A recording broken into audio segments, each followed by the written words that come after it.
This episode is brought to you by CBUSA. For nearly 2 decades, CBUSA has been helping independent home builders better their businesses, and it all began with a group of industry leaders just like you looking to do just that. As the nation's largest group purchasing organization in the residential construction industry, they're able to bring home builders together to compete, frankly, on a national scale. By getting builders to group together, you're creating a buyer group that is now going to help you negotiate better deals and better rebates, even nationally. If you're a local builder here in Minnesota, you're in luck because CBUSA is proud to announce that in Q1 of 24, they're coming to Minneapolis.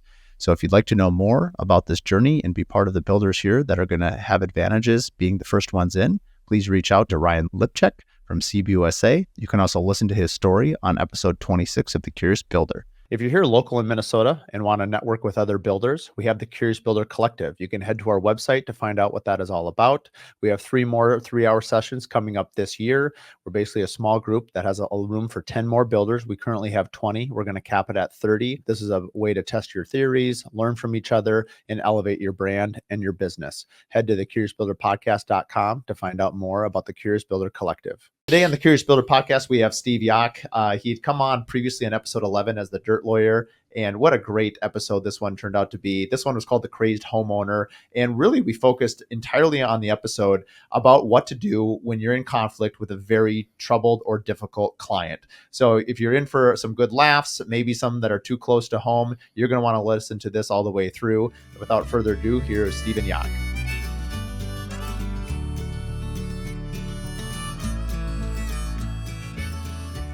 Welcome to the Curious Builder Podcast. I'm Mark Williams, your host. Today I'm joined with Stephen Yoch from Fallbar Larson. Welcome, Steve. Let's do it again. Fellhaber. Fellhaber. Like the Deutsch. Deutsch. Nein, speaking die Deutsch. Noch einmal. We'll probably keep that. That's way better. Welcome to the Curious Builder Podcast. I'm Mark Williams. I'm joined with Stephen Yoch from Fallhaber Larson. Hi, welcome to Curious Builder. I'm Mark Williams, your host. Today I'm joined with Stephen Yoch from Fellhaber Larson. Yes, a local law firm. If you recognize this deranged individual, who's my good friend and lawyer, episode 11, The Dirt Lawyer, which I believe is number 3 all time on the Curious Builder Podcast in terms of downloads. Nothing wrong with bronze. Yeah, let's go, man. It was pretty awesome. So, we'll skip some of the intro if you're interested in who Stephen is, and we covered amazing topics in that episode. I wanted to bring Steve back on because the first time I ever met you, you were doing a class for Housing First Minnesota, and it was called the Crazed Homeowner.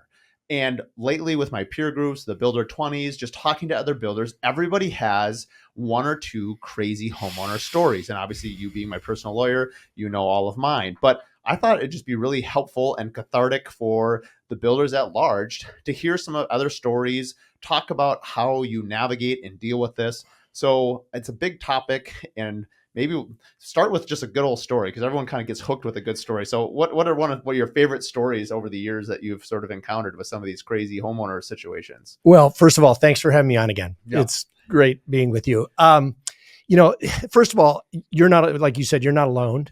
Everybody, I think increasingly, and everybody always thinks the old days were better, but I think the frequency is increasing. And one of my early favorites was this homeowner. This is pre-emails, but it's the same thing. But they actually took the time to write it and type it and send it to my client. This is almost 30 years ago now. And it started out like, regular spacing, single spaced, and then about halfway through it turned to all caps. And then after that, it turned to all caps bold. And then it was all caps bold with exclamation points. And by the last 3 or 4 pages, it was all caps, all bold, all exclamation points the whole way. And I actually still have that letter. It's such a wonderful keeper. So crazy homeowners are not new. They just have a lot of new ways to make your life challenging. And I think the percentage of them of our customer population has increased. So there. Actually, we'll begin with the end in mind. What do you think? We'll get into what today is and how you've dealt with people in the past, but what do you think the future is? I mean, you have, let's say 5 to 10 years left of your career, God willing, maybe more, who knows? But let's just say the next 20 years, 30 years, at the rate that people are being so litigious, is it just my naivety, or do I think it's getting worse and worse? Oh, I think social media has made it worse. I think the ability to interact with your clients remotely has made it worse. I think text and email have made it worse. So you're not having that same level of personal interaction. You'd go to the site, maybe you'd talk on the phone, but you'd miss each other a lot. Now you can get a hold of people anywhere, anytime. And also I think that there's a general decrease in civility, which I think is caused by the anonymity of social media. And so people can post mean things about you or threaten to post mean things about you. And people have become more comfortable with that rudeness that I think probably didn't exist at the time your dad was building houses. I think that's extremely well said. I didn't until you articulated. I'm just nodding my head because I'm like, I think you hit on all the high notes, because you're right. Sometimes when you get a really difficult situation, when you do meet on site and you're a human being, I'm a human being, and you realize that, everyone is upset. Like at the end of the day, it's hard. Most people, especially in Minnesota, where we have a lot of passive aggressive people collected around our 10,000 lakes, you are pretty unlikely to just go full off on somebody. People are pretty reserved. And so it does, I think, usually de-escalate the situation when you're in person. I think people become more reasonable until they're not. Right. But I found, I've mentioned this many times on the podcast. It's a verse out of Proverbs that I use a lot, and it's a soft answer turneth away wrath.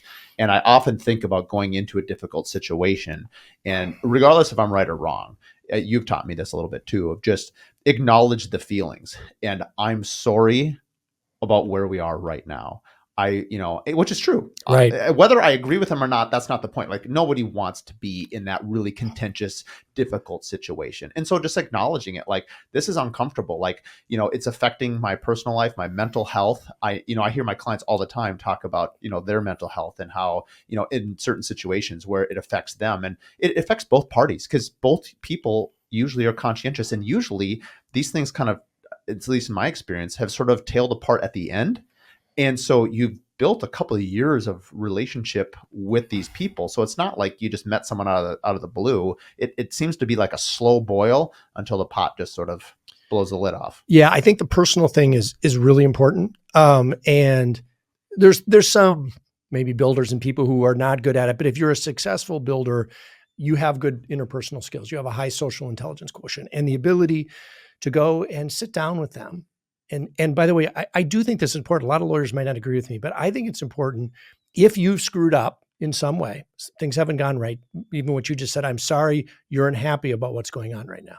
That's not necessarily saying I screwed up, but people want to hear, I'm sorry. This has not been ideal, right? And especially if you've actually screwed up, right? Own it. There's been something and we're going to address it. I think that helps de-escalate.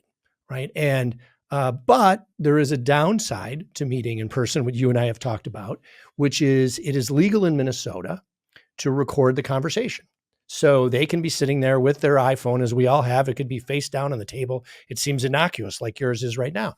And they could be recording everything you say. This one's pretty obviously recording because you have a microphone in your face. What? Oh my gosh.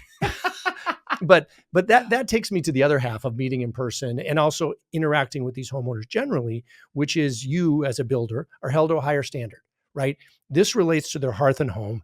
And there's a certain tolerance in the legal system for their irrationality. We expect you to be excessively emotional about your house and home, but you are going to be held to that professional standard. So if they start screaming and swearing at you, you can't start screaming and swearing back, because that'll inevitably end up in either front of a jury or the Department of Labor and Industry, and they'll have it all on tape, right? I think if you think about it, I think most industries are like that. I mean, if you go in to see a dentist and something goes wrong, I would assume, maybe I'm wrong, that they would err more on the side of the patient over the dentist. I think doctors, my wife is a physician, and they have insurance and malpractice insurance, and like, you're not always right. They know less about the human body than we likely know about a house, but even so, it's like, sorry, honey.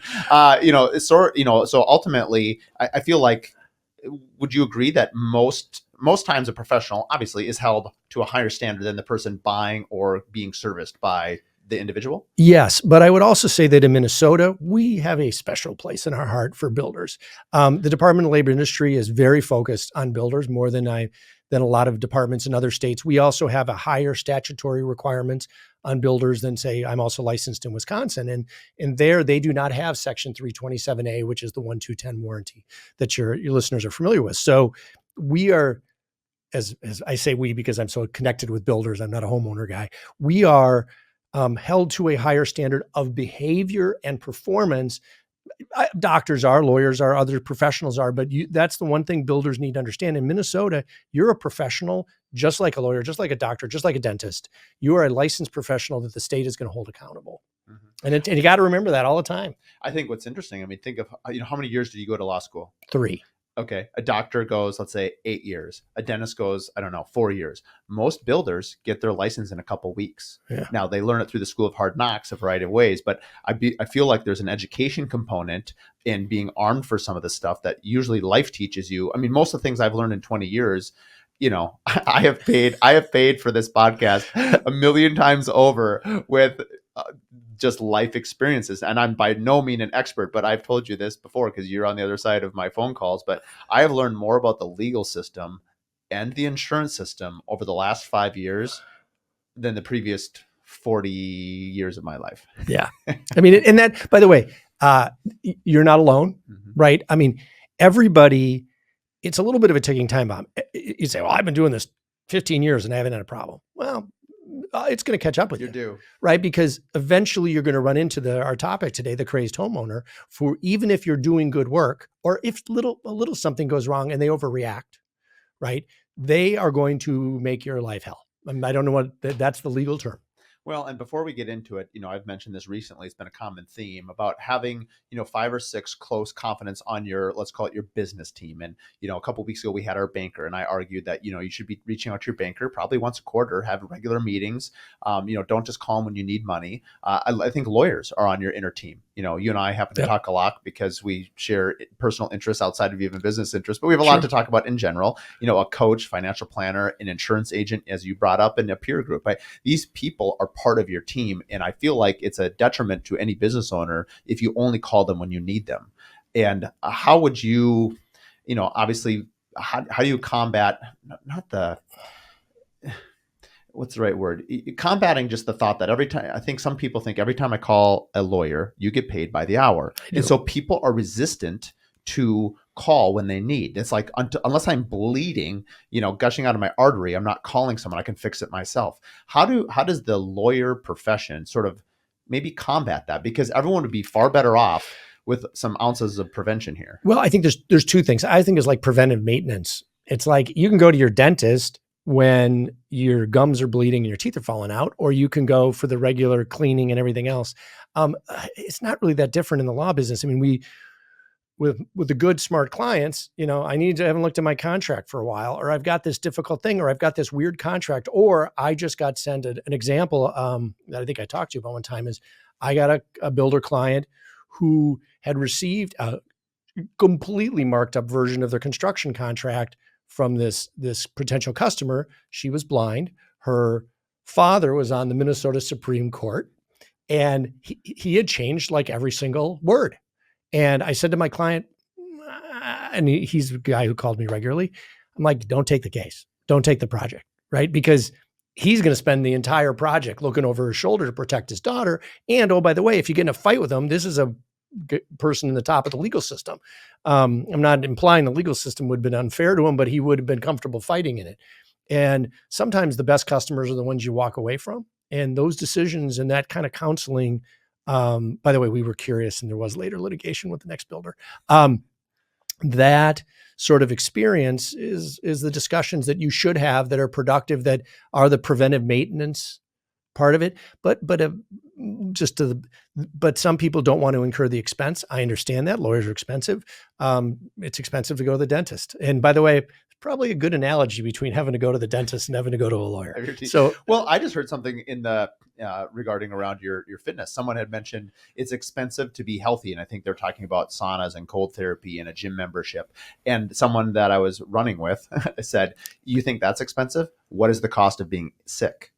And it was a really impactful statement. And I think all these things are true. And call your lawyer before you need them, because when you call them and you need them, it's likely too late, right? In terms of like your contract, let's say your shield. It's also important to have one.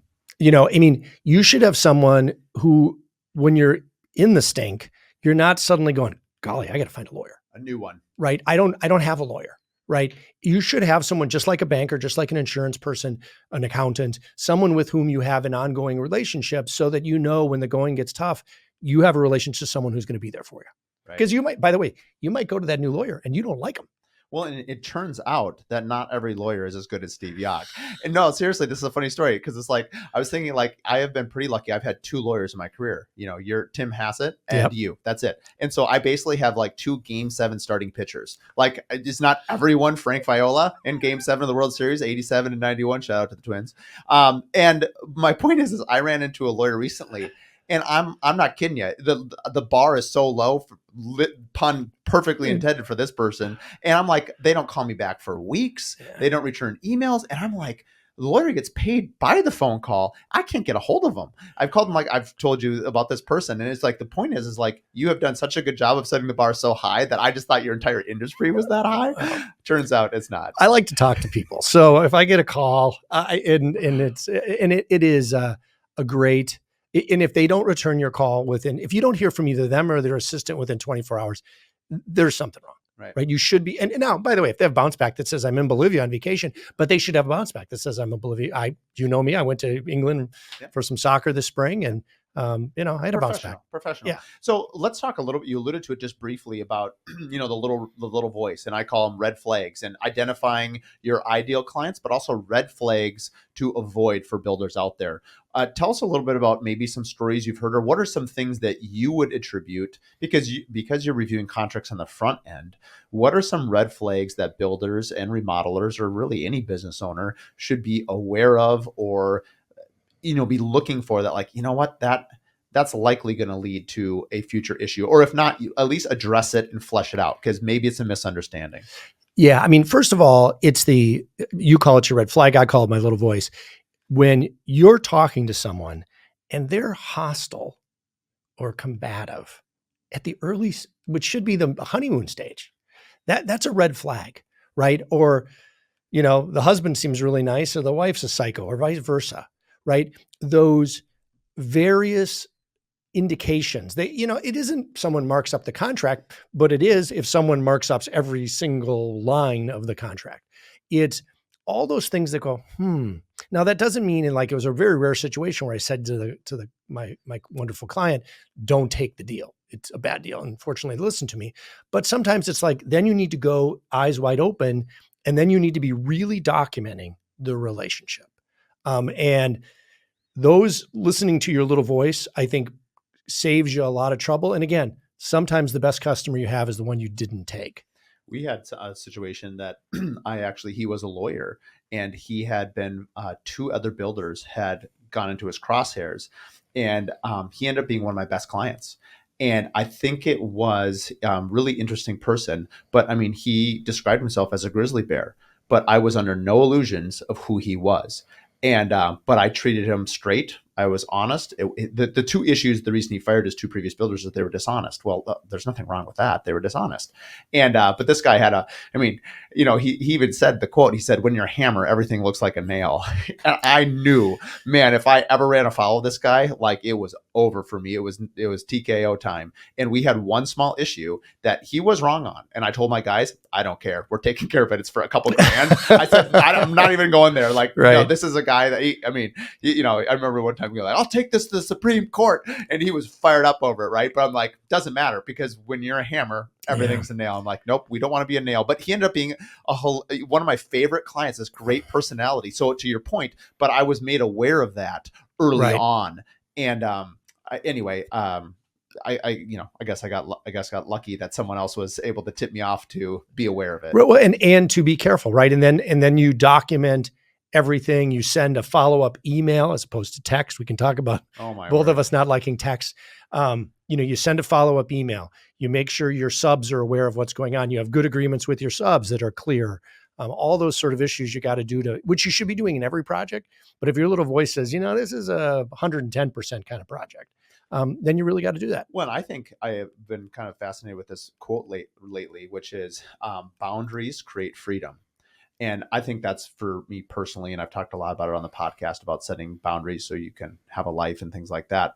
And ultimately it helps you win jobs. But I actually have in my contract, you wrote it, I have no texting for it started, I mean, because I was reacting to a situation a number of years ago where they would text my project managers, not even me, at night, weekends, and they just couldn't stop. And we are in the client service business, hospitality. We ultimately are hospitality. We're no different than a restaurant, but we do far less research into like the hospitality of it, right? Because it takes, I mean, when do you go eat at a restaurant for 2 years? I mean, it's, this is a much longer process. It's not one night. Most people could be fine for one night and suck it up if they had a bad, person you were serving. But for a home, it's a little bit different. And so I think, early on, establishing boundaries with your clients, I think going back to your meeting in person, one thing that has done me a great service over the last couple of years is, most of our jobs, we keep a bi-weekly meeting with the homeowner, let's say Tuesdays at 9 to 11. And then we just ask them, please table your questions, accumulate them, and they can email them obviously if they have questions that are more urgent or whatever. But I find that then when you get there, you have an agenda. It's very professional. It creates a nice rhythm. You avoid a lot of this email, and you still get emails, but the texting. It's, emails are okay in the sense of that's a pretty good way of communicating. It's pretty easy to keep track of it. Texts have been a huge problem. And to me, this is you are a professional issue. It's a Friday afternoon. You've had a long week. You're a builder. You're hanging out with your friends, or you're at a bar. It's 6:00. Maybe you've had a cocktail or two, and your phone goes ding. Why? Because they've also gotten off work. What did they do? They went over to the site, and maybe they've had a cocktail, and they write the nastiest text you can imagine, right? And what's your instinct? Your natural instinct is fight or flight. You're going to go, oh yeah? Well, and then maybe you've had a drink too and even show it to your friends. Look at what I just said. And you hit ding. Right. That is the worst possible thing you can do. Yep. It's bad, obviously, because it's not carefully considered, right? Again, this whole we're held to a higher standard, one. Two is you need to choose your words carefully, because the one thing you can be sure of is that text will be exhibit one when they go to the Department of Labor Industry or otherwise. I mean, you've got to be held to that higher standard. And the last advantage of waiting until the next day is it drives them crazy, right? I mean, if you write them back with a very courteous, to your point, a very courteous, professional, non-inflammatory email, dear Ms. Jones, as I indicated, our preferred method of communication is email, which is why I'm emailing you. I got your text. Obviously, it had a number of things that were inaccurate. Let me clear those up. Obviously, it's a pleasure working with you. And if I can be of assistance, let me know. And that it goes in their head. So I always sort of write that either the Department of Labor Industry is going to be looking over your shoulder, or your mom. That is the best way to deal with crazed homeowners. If you start lowering yourself to their level, you get in a lot of trouble on many levels. And it's really, really hard for a human being not to respond to those horrible, insulting texts you get. But yet we must. Right. I think, it's interesting. You had mentioned, or I had brought this up, how do you, or what advice would you have to builders that have built a good reputation? By and large, our industry is filled with people that work really hard. Oh, yeah. They're very conscientious. I mean, you don't get into building if you're not usually one of those two things to begin with. And I would say that clients try to weaponize your own reputation against you. I know I've had that in my career where people will say, and it might be a loosely veiled threat. So I'd like to talk a little bit about what you do to avoid that. And then secondly, let's talk about the boogeyman in the room. What can they actually do? And we'll talk about that maybe secondarily. Yeah. The two things is, first of all, the way to avoid the problem, most of all, is not to allow it to fester or get too far. That the get in meeting with them in person and de-escalating is what you want to do first, right? It's one thing for them to write you a nasty text, but really the threat they have is social media, right? I'm going to go give you a 0 star, or I'm going to rip you on social media, or I'm going to tell all my friends, because sometimes, for some builders, the circle in which they're working is a relatively small geographical area with a relatively narrow socioeconomic group. First of all, so you need to be doing everything right and polite and everything else. One. Two is, if they're going to engage in, and I have dealt with this, where they actually make fraudulent statements that are defamatory. It's by its almost definition defamatory, because it's a false statement about your work. It's going to be defamation. There are increasing protections that you can bring a legal action against someone for making false statements on social media that relate to your business. But of course, then you've already lost, right? Then you're already, first of all, you're paying a lawyer, but second of all, you've already crossed that Rubicon. So, okay, so Steve, on the one hand, you're going to be a professional and you're going to be a really good person and you're going to try to de-escalate. And on the other hand, if they are out of control, you can have lawyers write nasty letters and sue them. But in the middle, it's a tough dance and there's no straight answer, which is gentle firmness. When they threaten you, listen, I have not done anything wrong. Don't be making false statements, because if you do, they're actionable. I just want you to know that. But I want to work with you towards resolution, right? It's that, and by the way, it's a little bit of that it's social intelligence quotient that you and other good builders have, where you go and try to work it out with them. But sometimes people are just crazy and they're going to do it. And I have had situations where we've had to write nasty letters and make them take stuff down and or seek an injunction to have them take it down. What is and that's helpful information. I mean, having been stuck in the spin cycle, I've been in the middle. And so it's like, that is a difficult place to be. It wears on you. One thing that if you're a builder listening or remodel listening, and you hear about being sued, I guess it's funny to be sued. It seems like it goes all the way to a case. I've never actually had that. I've had a couple settlements, right? And so, but it's like that. It's time. No one tells you how much time this takes unless you've been through it. And, in some cases, a year, 2 years. And then the second is it kind of lingers in the back. It'd be like, if you sprained your ankle and you keep playing basketball, but it always is kind of, it affects your game. Even though you can kind of play the game, it affects you. I would say that, like, there are times, and one of the reasons why I exercise so much is it allows me to get off a lot of that energy, and it makes you feel good. But there'll be times where I'll wake up and I know it's become a problem if I ever dream about it. Yeah. Or if I wake up and I have like this latent stress that I didn't even realize I was carrying, and something will happen. It'll either get resolved or whatever. And it's like your body physically reacts. And I don't know. And I've only had 2 situations like this in my career. I can't imagine having these repeatedly over and over and over again of how to deal with it. So that's one thing that nobody really tells you, like, what does that cost? Like, how do you quantify that? Yeah. I mean, there's by the way, I think the analogy that I've heard people use, it's like the equivalent of having a very sick child or marital trouble. It's always there. You have to try to push it aside and go on with your business. There is not everything you've already said is the best things you can do is exercise and try to get some balance in your life. And there's different types of claims, right? There's where they're just yelling at you and we're going to try to resolve it, which means no lawsuit, but it's still very stressful because you've got the crazed homeowner who's really mean. You can get the claim from the Department of Labor and Industry, and it has in it a Tennyson warning. And I would just say to all the builders, if you get anything from the Department of Labor and Industry, you must respond immediately and you must talk to your lawyer. A lot of folks think, well, if I just pick up the phone and I talk to the investigator, everything will be fine. What builders don't know is a conversation with the investigator is, even though you're not sworn under oath, it's presumed to have to be truthful, and their notes are presumed accurate. So if they write down, you said X, and then later on you said, I said Y, it was X. And you can get in a lot of trouble both being untimely or speaking to them. Generally, you want to respond in writing. And then otherwise, if you get sued, like a lawsuit, again, you've got 21 days to respond. And I know guys who get irritated, they throw it in the back of their truck, and then they call me 2 days before the answer's due.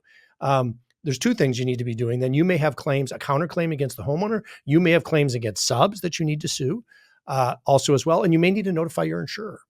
And so again, procrastination is never good when there's a claim.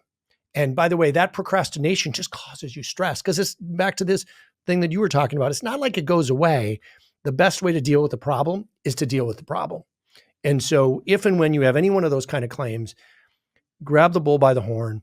And in a couple cases, if you don't, by the way, if you get defaulted because you didn't respond on time with the Department of the Industry and or in a lawsuit, then you're going to spend thousands of dollars and many hours more trying to explain why you ignored it. And sometimes the Department of Labor Industry is not sympathetic to allowing, you're just going to be found guilty, essentially. What, for the advice for people out there in terms of, a good contract is a shield. right? It's going to protect you. I mean, the first thing anytime anyone ever calls a lawyer is send me your contract, because it's pretty hard for you. Usually in this case, you're, let's say, a year, 2 years into a build, or the build is done. You have years of experience having dealt with whatever the situation is, and your lawyer's got to catch up. They need the cliff notes and they need it in a hurry. And the first thing they ask for is the contract. Why? So let's talk a little bit about how your contract is a shield and how it protects you. And yeah, I mean, first of all, it's required by law. So you have to have one. And in Minnesota, there's a whole bunch of attachments you should have. And the number of times I get builder contracts that don't have a copy of 327A and the building standards and the other stuff that's required means your contractors are already not in conformance. But successful builders like you have actually taken sort of the standard form contracts that folks like I have developed and customized it, right? And actually added a lot of really good changes, because now people go, well, gosh, they're so long, right? I mean, I give this contract to the homeowner and it's like 50 pages long because it's got the contract and then it's got all these attachments.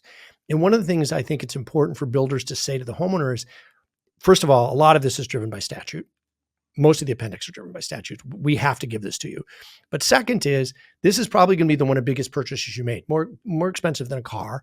And this is designed to lay out the relationship between the two of us and avoid disagreements later on. And I'm happy to go through every paragraph with you and explain why it's there and what it deals with. And most of the time when you say that, they go, oh yeah, I understand. They, by the way, almost never ask you to go through the whole thing because it's too painful. But sometimes they do have questions, and that shield later on is the very first thing. And by the way, I ask for two things. I always ask for the contract and any change orders, right? Because a change order is just an amendment to the contract. And the number of times they go, well, I don't have all the change orders.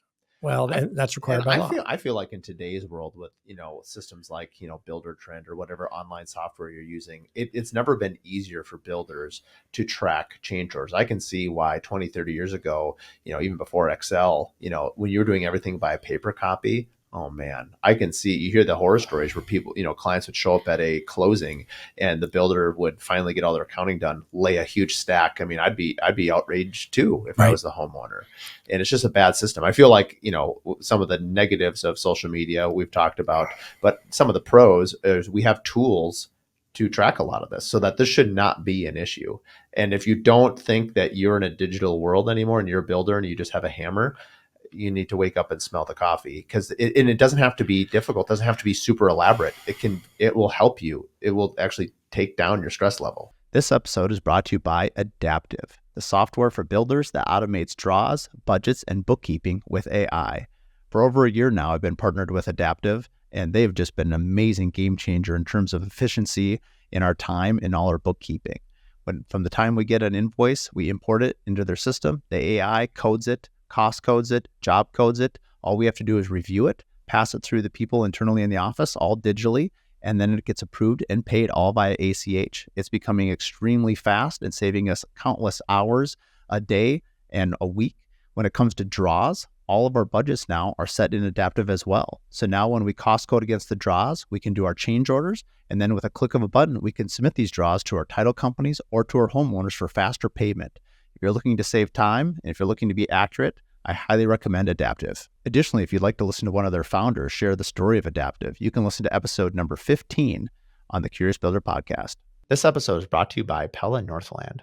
For 19.5 years, I've been building homes, and 95% of all of my homes have used Pella windows. I couldn't be happier to call them a partner in our builds and our remodels. Whether you're an architect, a designer, or a remodeler, I'd highly recommend Pella windows. They can fit old homes, new homes, reclaimed, commercial, and really everything in between.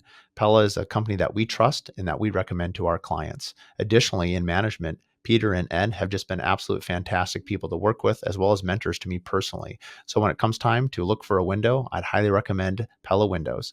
Find more at PellaNorthland.com. Also, if you're interested, you can hear episode 1 where I interview Peter and Ed together for a great listen on business and Pella windows.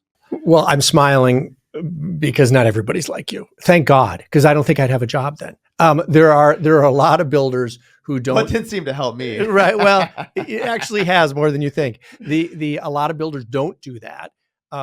they say, well, we agreed to it. I'm like, great, where's the change order? Well, they're really mean, so I didn't get it, right?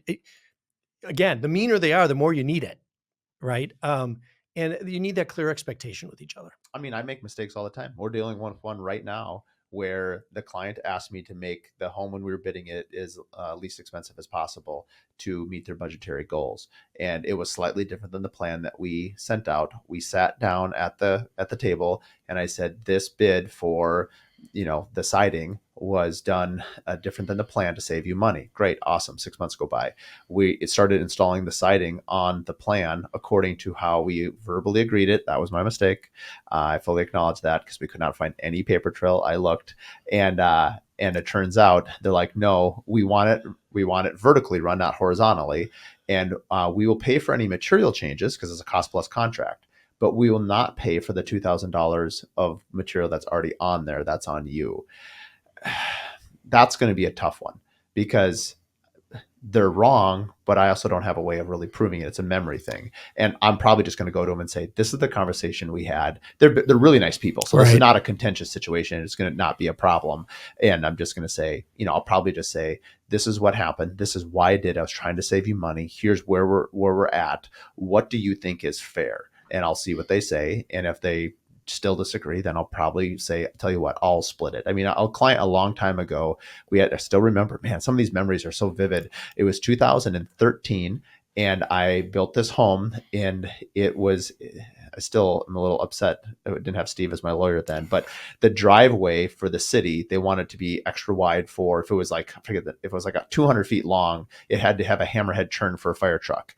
But that never came out in permitting, which I feel like is a city responsibility. And so we went to actually go asphalt the driveway. The city said, we won't approve that unless it's wider. Well, of course, the bid that I gave the client was for like a 12-foot driveway, not a 24-foot wide driveway. And the client was outraged. I remember the cost was maybe like 10 grand, which seems funny now in hindsight.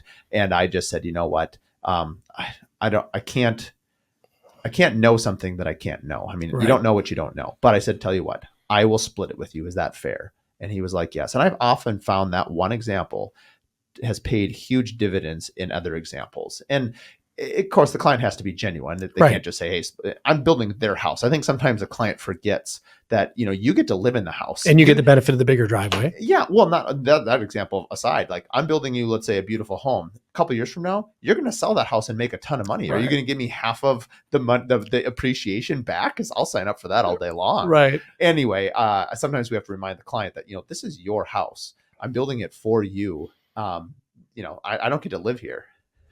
So. Yeah, and I think the key thing there is, again, to memorialize whatever you've said in writing in the form of a change order or otherwise, right? It's memorialize. And by the way, sometimes even if it's not a formal change order, there's some other issue. It does not need to be legalistic. So you don't have to write, the undersigned hereby agree as follows. It can say, hey, Sally, thanks for the time. I understand that we're going to be doing X, Y, or Z. We'll be there at that time. Thanks for understanding. And I hope the soccer game goes well. Great. Right? I mean, a recap. We do the recaps all the time. Hey, per the conversation we just had, especially as you notify or as you are aware of clients that might be more and more difficult, you can kind of see the writing on the wall. Right. You start telling your project managers every time that you meet with them, you need to send a recap of what happened. We've had a situation, and this is good advice for builders out there too, is that I've had a client that sort of like, think about wolves and sheep. They sort of divide the herd and then they pick off the weak one. And then everyone agrees and they leave. And the next day they're like, oh no, this side conversation we had over here in this part of the house was not what you all agreed with. Like, what are you talking about? I wasn't part of that conversation. And so, sometimes you have to be really mindful that the entire group stays unified no matter where you go, that you're all together. So these sidebar conversations, which are easy to have. I mean, I'm the king of sidebar, especially for a design meeting and something's being talked about, like nobody's asking me for a grout color. Nobody cares what I think, nor do I want to pick the grout color. I'll be maybe on the side talking to the homeowner about, the landscaping project or the, whatever's happening next. And so in a normal world, that's not a big deal. But if it starts to kind of slide sideways, to me, I found a lot of value in making sure that everyone is on one conversation. Well, and everyone includes your subs, right? I mean, it's the whole trying to talk to mom and dad separately and getting a better answer from one or the other. Homeowners do that, but it's making sure your subs are in the loop And it's also the value of having good long-term relationships with your subs, right? And that's very important when you're dealing with a crazed homeowner, because they will seek to divide and conquer. Man, that you are 100% right. I heard a story once where a builder, I didn't talk to him personally, I heard the secondhand, where if a subcontractor talked to the client, they were fired. And it wasn't because they weren't trying to do good client service. It's because the client, they didn't want, they were trying to keep the chain of command like the military. They're trying to keep clear. They were actually trying to do it, the way I understood it, is very clear, very great customer service, right? And when you change that, systemize, and basically they had told their trade partners not to do this.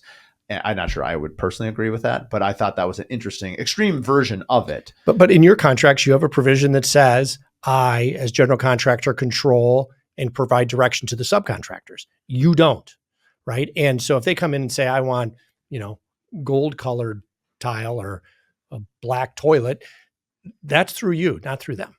And I think that having, again, back to the contract being so important. And again, you don't need the contract for the good homeowner, for the good customer. The contract doesn't exist for them. The contract exists for what we're talking about today with the crazed homeowner. It's there for the dispute. And so most of the time, you don't have to worry about them talking to subs, but the bad ones, they go try to split you from your subs, and you can say, hey, look at paragraph 33. Remember that? It said in the contract, you're not supposed to talk to them. Please don't. If you have an issue, I'm here to serve you, right? And that's the communication. And again, you say it that way. Why? Because they could have their phone on, right? Because you want to be the professional.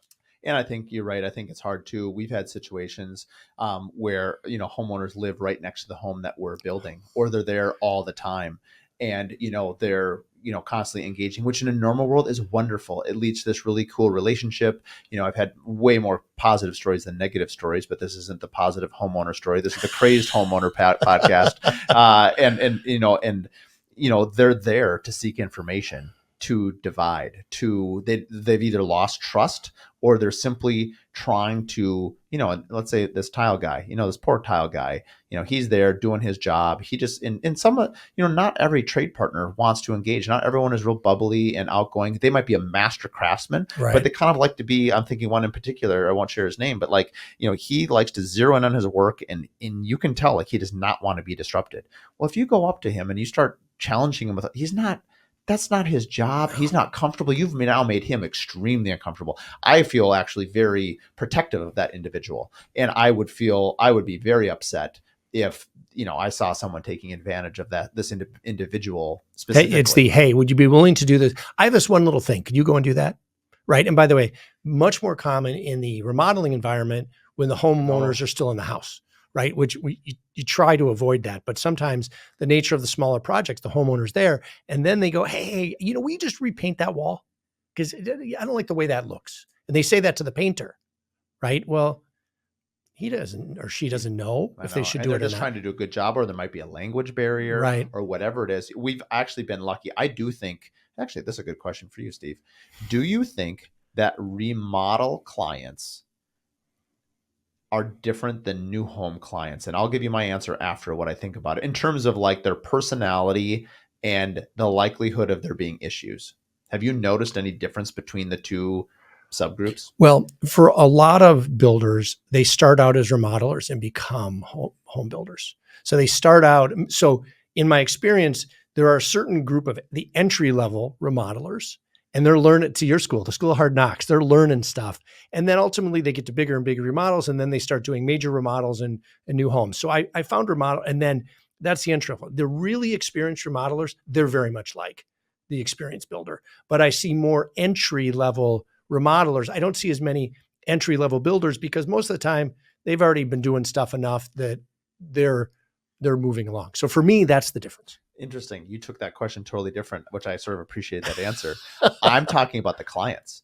I'm talking about as a client.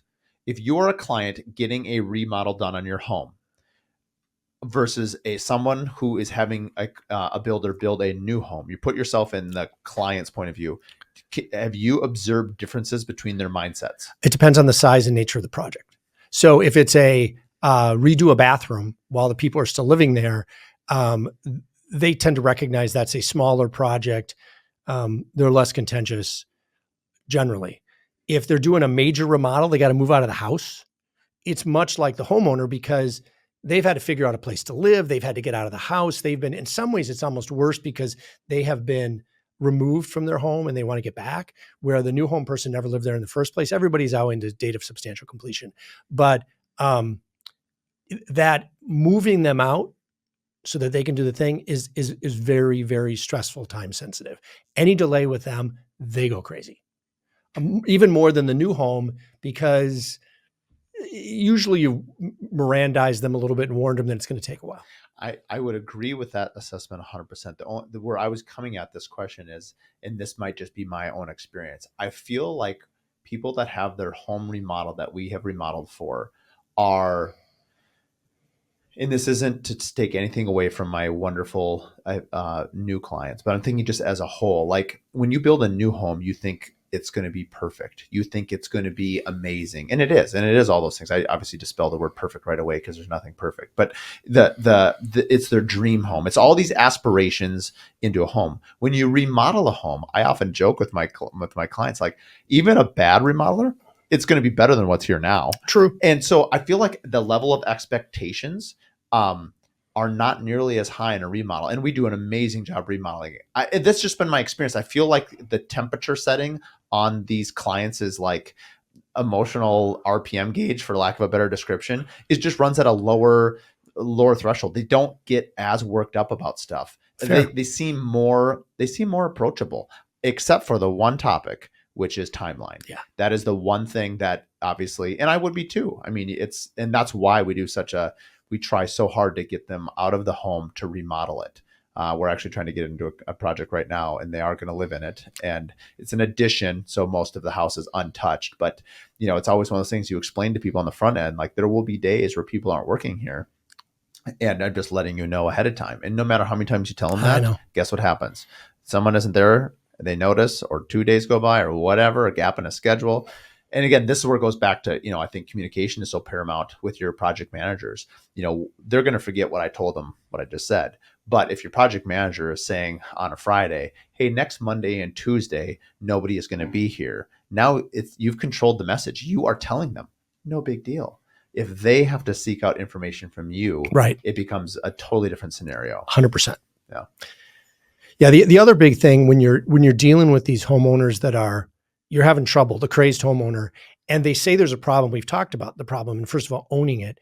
The other thing that I think is really important is documenting it. So not only we've talked a lot about the emails, but shooting video, right? And by the way, I always say shoot video. People take pictures, which are good. Our phones, we walk around with a TV studio in our pocket now, and you really got to shoot the video. There's two reasons. One is because if you just take one picture, you might not get what you're really looking at. Whereas if you shoot the video from different angles and move around, we can always freeze one of those frames and turn it into a picture, but it becomes really important because later on they'll take a picture from just one weird angle, right? And yours will have a date and timestamp on it, and you can take it from all different sides.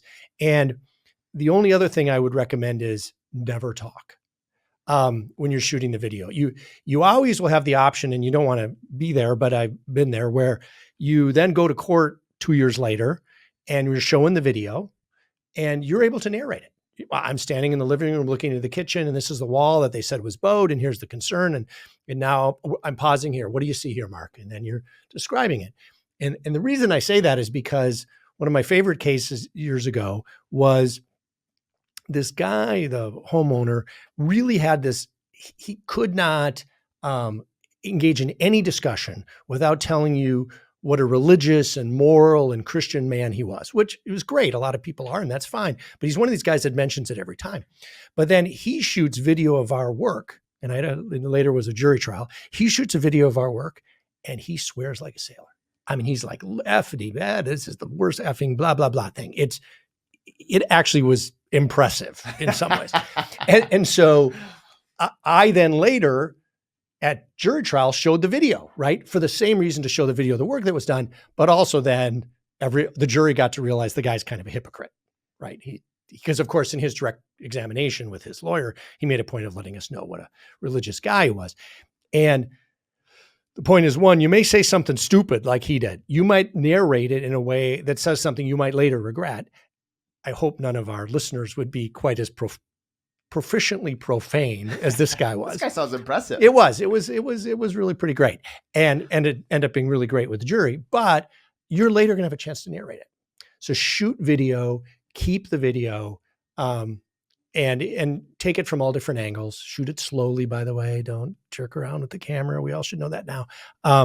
Really, really useful, because then later on, there may be issues and you want to make sure you preserved what occurred. Now you'd say, well, if I did something bad, why would I do it? I'll tell you, because a lot of times they're going to say it worse than it was.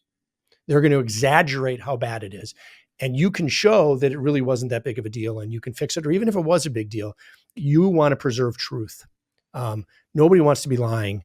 And if you lie, you usually get caught.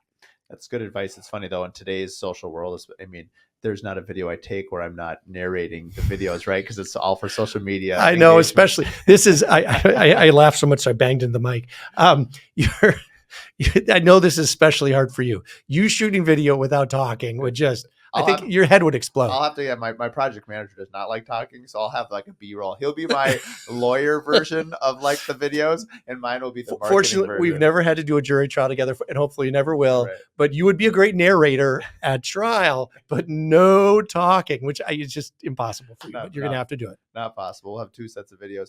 So actually, you touched on something that I'm kind of curious about. What if you have, so let's call it Minnesota has their guidelines, which are in our contract. You know, we build a really great home. We have amazing craftsmen. I'm really proud of the team that we have and the work that they do. We far exceed most of the guidelines, if not all of them. So let's just use paint, because paint is such an objective one, or not objective, frankly, it's subjective. And so you do a great job. The paint is incredible. You go back, you do a fix or whatever, and the homeowner's like, well, it wasn't as good as the first time. And whether it is or isn't is not really the point of this conversation, of what I'm asking, but it's still far better than whatever the Minnesota guidelines are. What happens when you exceed the state mandated guidelines by a large margin, yet your reputation is a higher standard and the state standard is a lower standard? How do you navigate that if the homeowner is like you want to get out of the project because it never ends? Like, it can never, you can never, we'll talk, I think maybe next about the punch list, because that's, everyone deals with the punch list, but this kind of is a good segue into it. How do you navigate that? Well, I think 2 things. I think it does lead to the punch list, but what your contract should ideally say is, you don't have any warranties that exceed 327A. I don't, even my best builders like you, I don't ever advise them to say, we will build it to your satisfaction, right? There's a subjective thing that'll end your life. You'll be there forever. What you want to say is, we'll build to 327A and to the building standards attached. And the building standards has standards for paint. I haven't found in that, but I found in a lot recently was cracks, right? Either wall cracks or floor cracks in concrete. And it defines what the width of the crack can be. There's things about the amount of a floor is level over X period. And when you get in a dispute with a homeowner, even in a super high-end home like yours, you can say, look, I've exceeded that standard, right? I mean, that we start with that. Look, go to the building standard. We've exceeded the building standard. That is an additional warranty that's imposed on us by the state. But that tells you, for purposes of the 1-2-10, usually it relates to the 1, that's the bumper to bumper warranty. Here's what we've done, and we've exceeded the building standard. Done. Now, if they say, well, golly, I want you to go fix that, that is your decision. That may be a business decision. You may say, you know what? They've been a pretty good homeowner. They've been a pretty difficult homeowner. I'm going to fix this one thing. Now, what a builder needs to know is, I'm going to fix this one thing. And you can't then say to the homeowner, and I don't have to fix anything else, right? Because 327A makes that very illegal. You can fix issues that have been identified, but you can't get a general waiver of anything else under 327A. You can get in a lot of trouble with your license if you do that. But that leads us to the endless punch list, which is, they keep identifying problems, right? They give you a list of 10 things, and then you fix those 10 things, and now they got 15 more things. Then you fix it, now you got 30 more things. And what the statute says is, you have to fix those things within the 1-2-10 warranty framework. But at some point, within 2 years of a discovery of defect, they have to commence a lawsuit. They have to provide you notice within 6 months of discovery of that defect. And if they've given you notice and you think you fixed it, You think you've exceeded the building standard. You went back and did more than you had to, which is certainly what you always do, even though you don't have to. There comes a point where you need to say no. And this is really hard for builders because your reputation and you want a good relationship and you want a happy customer. But what the statute says is, as long as you're saying, I'll work with you, I'll try to get this resolved, I'll do this, and you're not putting a middle finger in the air, the statute of limitations is told, meaning that 6-month notice and 2 years within discovery of the defect, that gets extended forever. As long as you're working on that wall and you're still trying to paint that wall right, they got 2 years from when you stop and you say to them, I'm not going to do it anymore. It's a case called Valajos that laid that out, and it's really hard. You have to say, I will not fix that anymore. I have done what I'm required to do, and I am done. Is Valajos a Minnesota Minnesota case? Supreme Court case. Okay. Yeah. And each state would be different than I would assume. Yes. And Wisconsin has a completely different statutory framework. By the way, for our friends in Wisconsin, I'm licensed in Wisconsin. There's no 327A in Wisconsin. It's like happy land over there. But again, it's hard, but at some point when you feel like you've done enough and done more than you should do, I almost always counsel people, you're better off doing a little bit more than fighting them. But eventually you say no. And that makes them unhappy. And they may then choose to engage in all the other sort of activities we've already talked about. Yeah. Interesting. From the endless punch list, one thing that somebody gave me very good advice on was, even as you come in at the end of a job, is identify, let's say you have 20 things, 100 things, doesn't matter. Identify them all, associate a value to each one. I started doing this about 3 to 4 years ago, and it's made a big difference because it used to be, let's say you're closing on a home and let's say their last payment was $250,000. Let's just say of a $2 million build, whatever it is. And they would hold up the $250,000 until every single one of those line items was done. And it could be one that was like $100, $200, $1,000. And by putting a number associated with each change order, you can get releases against each one of those. Yes. That was number one. If you're out there and you're listening and you haven't done this, that's gold. You have to do that. The second one that I actually am just coming on my first house, having done this, I heard another builder doing this and I'm going to do it, where it's regarding timing. It's easier if you educate the client on the front end than the back end for more time. And what often happens with all of us builders is, they are so excited at the schedule that the day that you're done or you get your certificate of occupancy, they're thinking they're lining up their movers, they're moving in the next day. Right. Well, when am I going to have a couple weeks to do the punch list? And so what has happened over my 20-year career is, let's say, Steve, you're my homeowner. I will show up with you and your wife. We'll go through, 3 days before closing, the house is finally cleaned. We have a couple days before you move in. And then we get this, we'll just call it a 100-item punch list, which is a little bit extreme. Let's call it 30. Yeah. Well, when am I going to do it in 3 days? I got to schedule people. I don't think I have to order stuff. Usually it's scheduling paint, drywall, wood floor, blah, blah, blah, blah, blah. Well, you move in. And now you ding up a bunch more stuff. It gets added to the list, the old way I used to do it. And then it would take about 6 months between your schedule, your work schedule, not interrupting you, people coming and going. It was a nightmare. Right. So I don't know why it took me so long to figure this out. Probably just by listening to other people's podcasts and learning what other builders do, which hopefully someone is listening to this episode and you can avoid this.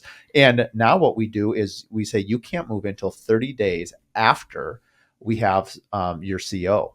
And so we'll still do that same meeting with you and your wife, but now we have 30 days. But again, we wrote that into our contract. Right. It's from day one. And so there's really no issue. We even build the leg into the schedule. And so I'm really, really, really excited to have this job that we're working on right now on Lake Minnetonka that's going to finish. And we're going to have the proper time to do all of these things. So when they move in, it's crickets. Well, and it helps prevent them from becoming crazy. And they're going to be happy. Everyone wins. The flip side of having happy is avoiding crazy, right? And to the extent you can create expectations and good communication, it depressurizes them, right? And that's one of the great challenges. Yeah. Right. Well, I think if you can always leave, I think what industry, well, I'll ask you this question. What industry do you think is maybe at the top of the food chain in terms of hospitality? I'm a dirt lawyer, so all I know is dirt and real estate. And so for me, I would say this is a very service-oriented business. You probably know, because you're a big thinker, which is the one that's rated that way. But for me, I think the folks listening to this who are builders and developers, they've got a pretty high demanding job in terms of making people happy.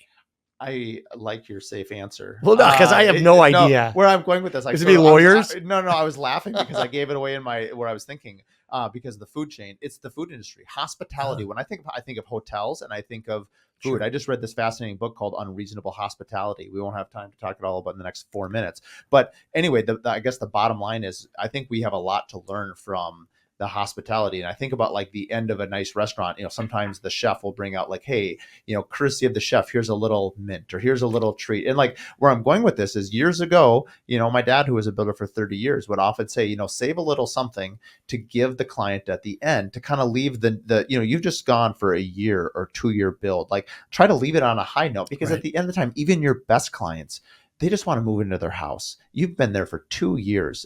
I'm thinking one in particular where one of my favorite all-time clients. But even so, like 2 years of seeing the same person every 2 weeks, even as much as I adore them, you're kind of ready to be like, it's done. We built this house. And after about 30 days, 60 days, you sort of miss them. You're like, oh man, I kind of miss that person. I guess I got to go see them. But they're the one not writing you the nasty text. They're amazing. And really, this episode is all about the difficult ones, and hopefully the things that we've covered, people can either relate to or they can help prevent it by being aware of it. But, I think we're super lucky because, 18 out of 20 are going to be great clients. Well, maybe not great, but they're going to be really good. And, maybe we'll have to do some stats out there and see what people vote. But, it's really just a few that you really have to be prepared for. Right. Because by and large, all the things we covered, I mean, I've gone 20 years and it's only been the last 3 or 4 that I've learned so much of this stuff. Well, and it's again, as I start with, it's a little voice. Listen to your little voice in the front end, and you always have to be the professional. No matter how badly they behave, you've got to behave better. What was you had a story one. What was the one where the guy was videotaping on the front porch? What was that one? Yeah. So this is the ultimate be a professional story. Your memory is really good. So I had this wonderful client. He's a big, giant guy, bear of a guy. And, there was a complaint made in the Department of Labor and Industry against him. And they had sent in a video to the Department of Labor and Industry, which I got a copy of. And it shows like there's a bay window in the front of the house and the driveway's right there. And my guy pulls up in his truck. And again, this is all in the video. And you can see like the window's been cranked open and someone's filming it. And the husband is in the garage and he comes forward and starts screaming at my client, just like, and by the way, you got to understand, it was a relatively little guy. My client could have reached out and just broke him over his leg. And my guy puts his hands up and say, hey, listen, you need to calm down. And this crazy little man runs back into his garage and comes out with a hoe. It's the kind of hoe where it's got like the little hook on it with the little triangle deal. Yeah. And he's shaking it at my client. Whoa. And he's threatening him. And my client goes, listen, you're not going to calm down. I got to leave. He gets in his truck and he drives away. And you say to me, now, Steve, why do we have this video? Well, because the guy's wife was in the bay window filming the whole thing. And for some reason, they thought that video would be helpful. How in the world did they think with the that Department of Labor and Industry? Needless to say, it was immediately dismissed. By the way, I had a huge laugh with the investigator at the Department of Labor and Industry, and it was a keeper. I wish I had actually kept the video because it was so wonderful. But that's like in fight or flight, it would have been very natural for my guy to swear back at him or push him away. I mean, the guy got pretty darn close with the hoe. And instead, he did all the right things, right? He did exactly what you're supposed to do. It, by the way, caused the labor industry to dismiss the complaint almost immediately. And that's an extreme example of what really good builders are about, right? It's recognizing that they're emotional. We are supposed to not be emotional, even though builders are human beings. And as bad as it can be if you react one way, it can be really good the other.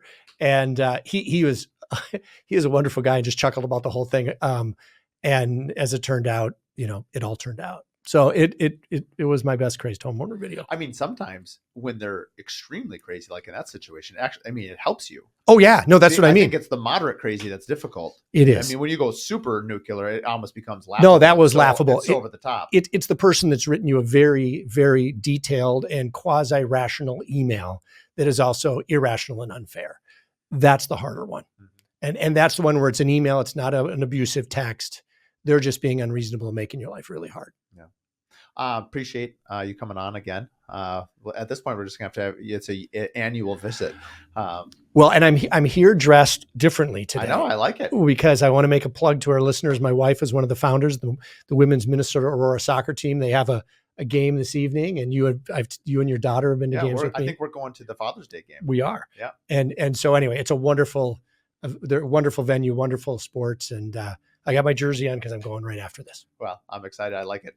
Tune into YouTube. You can see the green and white stripes and go Aurora. So if people want to reach out, LinkedIn is probably a great spot. LinkedIn, or listen, I'm the only YOCH lawyer in Minnesota. So just Yoch lawyer or Dirt lawyer probably end up with me too. Probably. Well, thanks very much for coming on. Appreciate it. It was wonderful being here. Thank you.